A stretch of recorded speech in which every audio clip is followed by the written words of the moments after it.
ஆனா இந்த இடம் ரொம்ப புனிதமான இடம். அதை பாருங்க, என்ன புனிதம்? வைகை ஆறே புனிதம் தான், அதுல இந்த இடம் கூடுதல் புனிதம். இங்க வாங்க.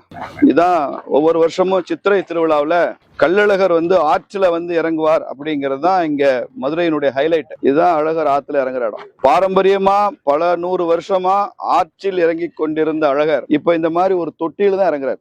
அந்த திருவிழா நேரத்துல இந்த தொட்டியில நீரை நிரப்பி வாட்டர் டேங்கர்ல கொண்டு தண்ணீரை நிரப்பி இதுலதான் அழகரை இறக்குறாங்க. ஆனா அழகர் இறங்குற இடத்துல பாருங்க எவ்வளவு சாக்கடை இருக்கு பாருங்க. சாக்கடை இது பந்தல்குடி வாய்க்கால், அது சாக்கடையாக மாற்றப்பட்டு திராவிட மாடல் ஆட்சியில அப்படியே இது கொண்டு கலக்குது. அது மட்டும் இல்ல, இங்க பக்கத்துலதான் பொது மருத்துவமனை இருக்கு, அரசு பொது மருத்துவமனை. அதனுடைய கழிவுகள் எல்லாம் இதுலதான் கலக்குது. அரசாங்கம் பொல்யூஷன் கண்ட்ரோல் போர்டு வச்சிருக்கு.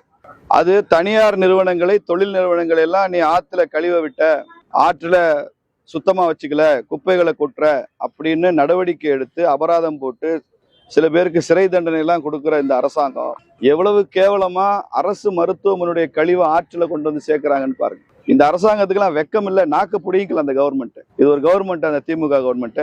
அதுல கழிவுகள் வருது, அதெல்லாம் நச்சு கழிவு, மருத்துவ கழிவு. இதை ட்ரீட்மெண்ட் பண்ணலாம். ட்ரீட்மெண்ட் பண்றது, ரீசைக்கிளிங் பண்றதுன்னா அதை சுத்திகரிப்பு செய்வது. அதுக்கு 2 கோடி ரூபாய்க்கு மதுரை ராஜாஜி அரசு மருத்துவமனையில அதுக்கான எந்திரம் வாங்கிட்டாங்க. இப்போ அதற்கு யாரு எலக்ட்ரிசிட்டி பில்லுக்கு அப்ளை பண்றது, பவர் கனெக்ஷனுக்கு அப்ளை பண்றதுன்னு 2 வருஷமா அந்த எந்திரம் இயங்காம வச்சிருக்கான். அதுக்கு 35 லட்சம் ரூபாய் டெபாசிட் கட்டணும். அதை ஜிஹெச் கட்டணுமா, பொதுப்பணித்துறை கட்டணுமான்னு அவங்களுக்குள்ள டிஸ்பியூட். முடிவெடுக்காம 2 வருஷமா 2 கோடி ரூபாய் 2.5 கோடி ரூபாய்க்கு வாங்கின எந்திரத்தை சும்மா அப்படியே வச்சிருக்காங்க. எந்திரம் பழுதாகிட்டு இருக்கு. ஒவ்வொரு வருஷமும் இந்த இடத்துக்கு அழகர் இறங்குவதை, ஆற்றில் இறங்குவதை பார்க்க பக்தர்கள் லட்சக்கணக்கில் கூடுவாங்க. நீங்களாம் டிவியில பார்த்துருப்பீங்க. ஆனால் திமுக அமைச்சர்கள் 6 பேர் வர்றாங்க, இந்த இடத்துக்கு வர்றாங்க. திமுக எம்எல்ஏக்கள் இங்க வர்றாங்க, கலெக்டர் வர்றாரு, கமிஷனர் வர்றாரு, நீதியரசர்களே வர்றாங்க. சென்ற ஆண்டு மாத்திரம் 10க்கும் மேற்பட்ட நீதியரசர்கள். அந்த நீதியரசர்கள்லாம் இதை பார்த்துட்டு மனசு பொறுக்காம அரசு அதிகாரிகள் பேசி இதை சரி செய்யுங்கன்னு பல தடவை சொல்லிட்டாங்க. எல்லாம் நீதியரசர்கள் சொல்லியே கேட்காத ஒரு அரசாங்கம் இந்த அரசாங்கம். கேவலமான ஒரு அரசாங்கம். இவ்வளவு குப்பைகளும் சாக்கடையும். குறைந்தபட்சம் கள்ளழகர் ஆற்றில் இறங்குற இந்த பகுதியை மட்டுமாவது அவங்க சுத்தமா வச்சுக்க முடியும். ஆற்றையே சுத்தம் படுத்துறதுக்கு பெரிய பொருட்செலவு ஆகும். அது இந்த திமுகனால முடியாது. இவங்க என்ன மோடியா கங்கையவே சுத்தப்படுத்துறதுக்கு? அது முடியாது. குறைஞ்சபட்சம் லட்சக்கணக்கான பக்தர்களுடைய சென்டிமெண்ட் கள்ளழகர் ஆற்றுல இறங்குறது, அதை பார்ப்பதற்கு இந்த மாவட்டம், பக்கத்து மாவட்டத்துல இருந்தெல்லாம் லட்சக்கணக்கில் வருவாங்க. தமிழ்நாட்டின் மிகப்பெரிய திருவிழா சித்திரை திருவிழா. ஆனால் அந்த இடம் எப்படி இருக்கு பாருங்க, தொட்டியா மாத்திட்டான், ஆற்றை தொட்டியா மாத்திட்டான். இதுதான் இந்த அரசினுடைய சாதனை. இது மதுரை தெற்கு தொகுதிக்குள்ள வருது இந்த இடம். இங்க பூமிநாதன் அவர்கள் தான் எம்எல்ஏவா இருக்காரு. பல முறை வைகை ராஜன் அவர்கள், இவர் தான் வைகை மக்கள் இயக்கம் நடத்திட்டு இருக்காரு, வைகை நதி பத்தின இயக்கம் நடத்திட்டு இருக்காரு. பல முறை அழைத்தும் கூட எம்எல்ஏ எல்லாம் பார்க்க கூட இல்லை. எதுக்கு எம்எல்ஏ இருக்காங்கன்னே தெரியல. இந்த இடத்துக்கு அழகர் ஆத்துல இறங்குறதுக்கு 17 லட்சம் ரூபாய் செலவாகுதுன்னு வைகை ராஜன் சொல்றாரு. அந்த 17 லட்சம் ரூபாயும் பொதுப்பணித்துறை, இந்து அறநிலையத்துறை, வேற என்னப்பா கார்பரேஷன், பிடபிள்யூ, அதே பொதுப்பணித்துறை எல்லாம் பில்லு போட்டு தின்றான். இதெல்லாம் செய்யறது தனியார்கள் தான். இப்ப இந்த சுவரை கட்டினது தனியார் அமைப்பு தான், அப்படிதானப்பா?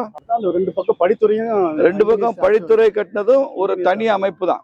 இந்த ஆற்றுக்கோ, இந்த வைகை நதியின் புனிதத்துக்கோ, அழகர் ஆற்றுல இறங்குறதுக்கோ அரசாங்கம் ஒரு துரும்ப கூட கிள்ளி போடல.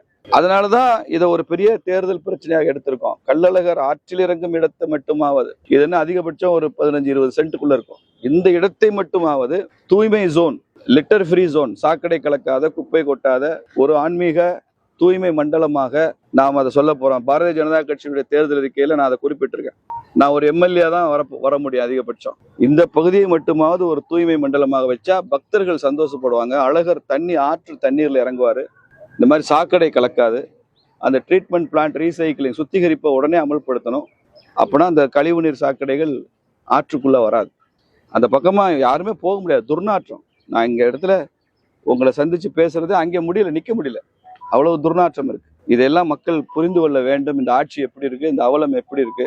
ஒரு ஆற்றையே சாக்கடையாக மாற்றிய பெருமை இந்த திராவிட மாடல் திமுக அரசுக்கு சாரும். அதற்கு ஒத்தூதி, அதை பற்றி எதுவுமே பேசாமல் அதற்கு முழுக்க ஒத்தூதுகிற, துணை போகிற ஒரு எம்எல்ஏ தான் மதுரை தெற்கு தொகுதியில இருக்காரு. திரும்பி ஓட்டு கேட்டு வர்றாரு. நீங்க முடிவு செஞ்சுங்க. என் கூட வைகை ராஜன் இருக்காரு, வைகை மக்கள் இயக்கம். இந்த வைகைக்காகவே கடந்த பல வருடங்களாக போராடி கொண்டிருப்பவர், குரல் கொடுத்து கொண்டிருப்பவர், பல பொதுநல வழக்குகளை நீதிமன்றத்தில் தாக்கல் செய்திருப்பவர். இவருடைய லவ் ஃபார் வைகை, இவர் நேசிக்கிற மாதிரி அநேகமா இன்னொரு நபர் மதுரையில் பார்க்க முடியாது. அவர் உங்களிடையே இப்ப பேசுவார். இந்த இதுக்காக நீதிமன்றம் பல முறை வந்து மதுரை மாநகராட்சியும் மாவட்ட நிர்வாகத்தையுமே பல முறை நீதிமன்றம் கண்டிச்சிருக்கிறது. இரண்டு சுத்திகரிப்பு நிலையம் அமைத்திருக்காங்க. இந்த 2 சுத்திகரிப்பு நிலையமும் நீதிமன்ற உத்தரவால தான் நடந்தது. இவங்களா எந்த முயற்சியும் பண்ணல. இப்ப பந்தல்குடி கால்வாய்க்காக ஒரு சுத்திகரிப்பு நிலையம் பண்ணியிருக்காங்க. அந்த பந்தல்குடி காயிலிருந்து தினசரி 10 எம்எல்டி தண்ணி வந்து வைகை ஆற்றுல 2 எம்எல்டி தண்ணீரை தான் சுத்திகரிப்பு நிலையம் வச்சிருக்காங்க. இப்ப அந்த சுத்திகரிப்பு நிலையம் செயல்படாம இப்ப அதுவும் வேஸ்டா போச்சு. ஜிஹெச்ல இருக்கிற சுத்திகரிப்பு நிலையம் வேஸ்டா போச்சு. ஆக ஒட்டுமொத்த மருத்துவ கழிவும் குடிமை கழிவும் வைகை ஆற்றில் நம்ம அழகர் இறங்குற இடத்துல இருக்குது. நீதிமன்றம் பல முறை கண்டித்தும் இவருக்கு ஒரு சரியான தீர்வு இல்லை. எனவே நம்ம இந்த தெற்கு தொகுதியிலே பல முறை வைகை மக்கள் இயக்கக்கூடிய நிகழ்ச்சிக்கு இங்கே ராமசீனிவாசன் வந்திருக்கும் போது அவர்கள் சொன்னாங்க, இந்த மாதிரி கழிவுநீர் கலக்குது கடுமையாக கண்டனத்துக்குரியது. போன பாராளுமன்ற தேர்தல் முடிந்த உடனே நம்ம நிகழ்ச்சிக்கு வந்தப்ப சொன்னாங்க. அவரே அந்த நிகழ்ச்சி கலந்து விட்ட ஒரு அதிர்ஷ்டவசமா தெரியல, அவரே இங்கே வேட்பாளராகவே வந்து விட்டார். அதனால நிச்சயமாக அழகர் இறங்குவதற்கு முன்னே அது வந்து பார்த்தனால இவருக்கு நிச்சயம் தீர்வு கிடைக்கும். எதையுமே ஒரு வலிமையாக செய்யக்கூடியவர். எந்த ஒரு இடங்களிலுமே வந்து அவருக்கு மத்திய அரசாலும் சரி, மாநில அரசாலும் சரி, அரசு துறை நிர்வாகமாக இருந்தாலும் சரி, எந்த நிர்வாகத்தை எப்படி அணுகி அதை செய்ய வைக்க வேண்டும் என்ற ஒரு கலையை கற்று தேர்ந்தவர் அவர் சீனிவாசன் அவர்கள். அதனால நிச்சயம் இதுக்கு ஒரு மிகப்பெரிய தீர்வு கிடைக்கும் என்ற நம்பிக்கையோடு அவருக்கு நாங்கள் வாக்களிக்க வேண்டும் என்று நான் விரும்புகிறேன். ராஜன் வைகை மக்கள் இயக்கத்தை ஒருங்கிணைப்பாளர்.